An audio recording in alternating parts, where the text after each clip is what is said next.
Manglaag ta mga classmate, mangadto ta sa Kabudoy.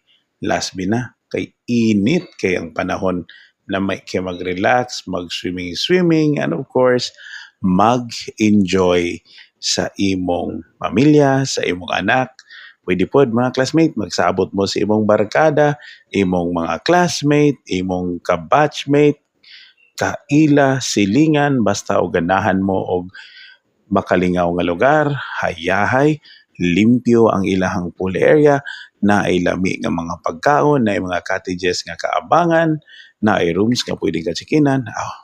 Unsa pay solusyon na mga classmate? Diretso na ta sa Kabudoy. Kami diha classmate. Sulod nimo diha, muuna sa kag-order kay gutom kay na mag-swimming ka mga classmate na ilang mga staff diha very friendly and approachable.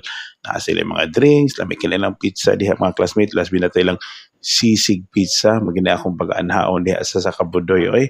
And of course, ilahang pool area, pagkalimpyo, pagkatinaw, asa ka mangitag swimming pool classmate nga atupan arong ang maglangoy-langoy, dili gyud mainitan na nindot kinang view diha classmate, mapa top view, side view, front view.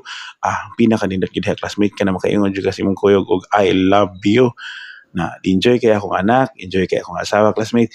Timing po na siya classmate, perting daghanang nangaligo ana, kay gipang alimutan pud guro nila sa ilang mga balay, nagkasinabot po ni silang magligo na pero timing daghanang kuyog sa among paglaag sa Kabudoy.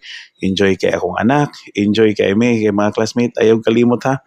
Ang pinaka best way to spend your time is to spend it with your family. Alangan magpaalakan si classmate pa picture pa ta. Enjoy kay akong anak nga babae classmate. Classmate kamo ug wa bilingaw sa inyong balay. Kami yahay man may kay perting duulan ning sa Kabudoy sa amuha. Classmate, ayaw kalimot, sorry sa Kabudoy. Kung naa kas gihulngan classmate, matik na laag nas Budoy.